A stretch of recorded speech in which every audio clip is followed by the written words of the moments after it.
Hey there everybody, this is Caitlin here and welcome to our second video of the day. Today we're actually going to be discussing the spoilers that came out today on Tuesday. This is our second set of spoilers, and in particular this one, we're kind of looking more at the Will of Hope kind of subsection for this new set that's coming out. I thought we were maybe going to be diving into another ruler and whatnot and seeing some more kind of mechanics and whatnot, but it seems that we're going to be sticking with Will of Hope for now. Hopefully maybe this Friday we'll get to see maybe a little bit of the Will of Despair, or maybe something a little bit different, because I don't want like maybe all the Will of Hope cards to be spoiled straight away. It would be nice to keep some of them a little bit of a secret before the cluster or the set comes out rather. But this kind of day we're looking at a kind of mix. So we've got some fire, we've got a little bit of wind, so so a little highlight to some of the other attributes and whatnot of these cards. So first up we have Faylee, Genius Ripoff Artist, and if you remember Faylee, she was a resonator from the Nyarlathotep deck. She was known as the Charlatan. Nice to see a little return of this kind of like minor character and whatnot. I quite like her, even though she doesn't like really show up in the story. She is a 3-cost fire resonator for 2 fire and 1 void. She's got a 400 attack and 800 defense. She's a human. She carries the Will of Hope symbol. You can pay a fire and tap her to put a token copy of another target resonator you control into your field. And at the end of turn, or at the end of your next turn, at the next end of turn, actually, I should say that properly in the right order, first off. At the next end of turn, that token's controller banishes it. So I would think that, because it says you put a token copy of another target resonator, it doesn't say of another target resonator token. So I'm assuming that this means that you could basically like clone one of your other resonators that you currently control on the field. And then, obviously, when it comes to the next end of turn, you have to banish it and whatnot. So, I can see this working well with things that maybe have swiftness. Obviously, because that would be good to make a couple of double copies of that and, hit in for quickly, because you don't mind if it's going to die the next turn or whatever, because you're just going to do it again with Faylee, probably. It's a neat ability. I want to see if it maybe synergizes well with some other stuff. Obviously, because it's kind of similar to her previous gimmick, where it was like you could make bring in different copies and stuff of cards and everything like that. So, I'm kind of interested to see where they'll go with this kind of idea. Next up, we have Nyarlathotep, the Realized Truth. She's looking quite kind of like coy there, but she's got some weird worm creatures that are just kind of flying around here with their scary teeth, and it's making me feel a little bit uncomfortable there. But she is a 2-cost resonator, 2 fire, 400 attack, 600 defense. So again, it can be unseen pressure, just kind of sadly. Or is it unseen pressure? Yeah, I'm pretty sure it's unseen pressure. She's a human / Cthulhu. She also carries Will of Hope, and she's a flyer.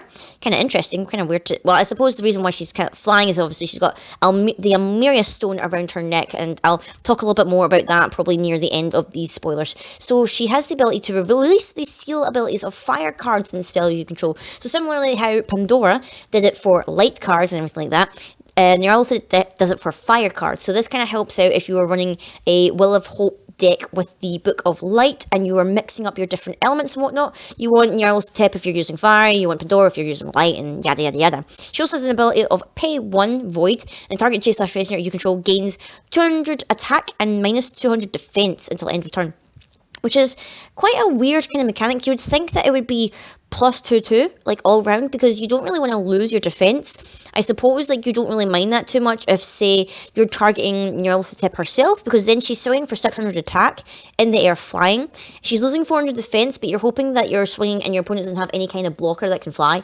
That would be the main reason I think you would use that in particular. Next up, we have Red Riding Hood, Rainbow to the Heavens, and my goodness, she's had so many cards based on her. It is ridiculous at this point, but she's looking very cute there. She's a 1-cost fire, 400 resonator, fairy tale.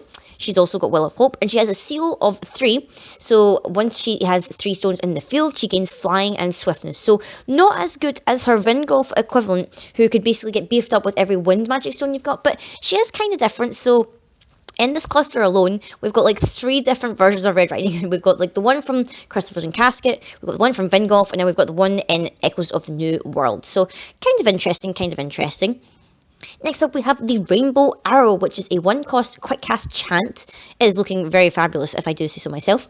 This card deals 400 damage to target J/Resonator, so kind of similar to the Memory from Memoria, I believe. But it's also got an Awakening cost, where if you rest a recovered Red Riding Hood, Rainbow to the Heavens, so basically the Resonator that we looked at last, you control. This card deals 400 damage to each Resonator your opponent controls, other than this card's target. So basically, it deals 400 damage to one Resonator, and if you awaken it by resting the Red Riding Hood, it basically deals 400 damage to every other Resonator. So it doesn't deal like 800 to the one you already targeted, but it's 400 to every other one, which is quite nice. Reminds me a little bit of, obviously, kind of sort of like Red Boy, like the Chariot one, where it's like when it enters it deals 500 to everything, but then if you pay like the colorless for different colors in that, it deals another 5. So this is kind of another way to deal really big board damage. I could see this doing very well against, say, a Gwyber Turbo scenario where you're wiping out a lot of their little things and all their tokens and everything like that. Next up, we have an addition, the Blazing Floating Castle Refarth, which is a 2-cost, 1 fire, 1 void. J/Resonators you control can block J/Resonators with flying, so it's kind of similar to the Elven Village, but except for this one, it doesn't specifically say a Resonator type. It's just basically ones that you control can block things with flying. It also got a Seal of 7.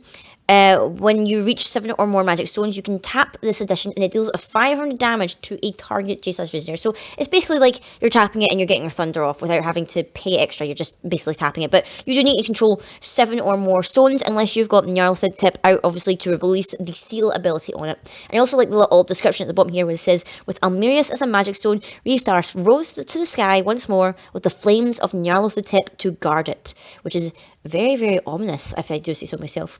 Next up, we've got a wind card. We have Melfi, Child of Refarth, because if you remember correctly, I believe, Melfi originated from Refarth. This is where she originally lived, before Refarth fell to the ground and whatnot, and she kind of joined the elves that were living in Amonsville and everything like that, with like Christie and all those guys.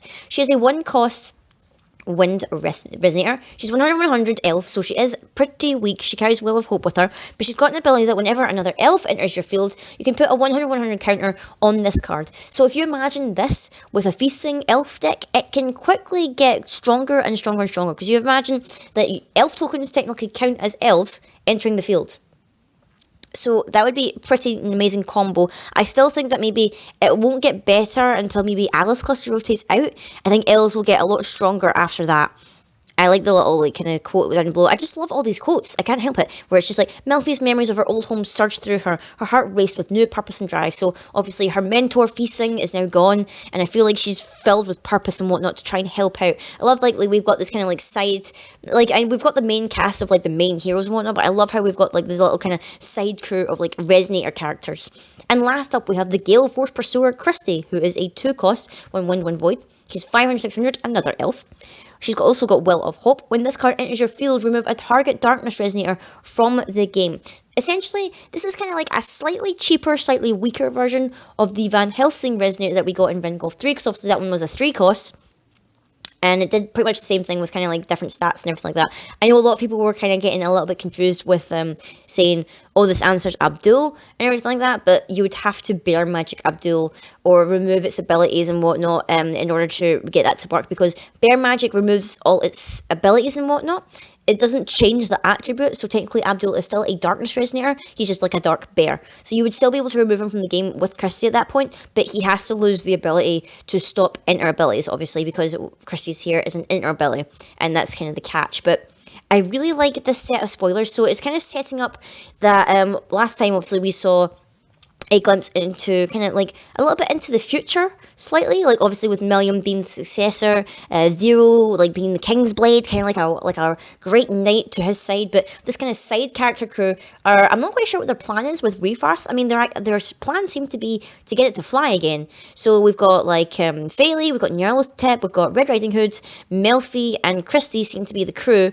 Almerius for some reason has decided to turn back into a stone. I'm not quite sure what the reasoning behind that was. Maybe she awakened from her stone form and realised, hey, we kind of need Refarth up in the air, like if we want to like stand a chance against Altia and Lapis essentially, so I'm going to turn back into a stone. So they're using Almerius to return Refarth to the sky.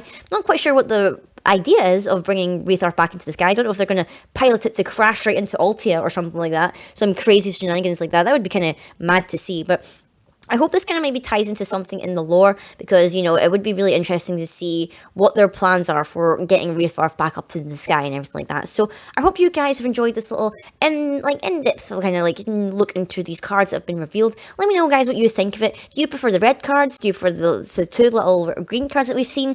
What cards do you want to be spoiled for Friday? Personally, I'm hoping to see some Will of Despair cards, because we've seen so many Will of Hope. I kind of want to counter it and see what the Will of Despair cards will bring for us. So until next time, guys, I will see you all later.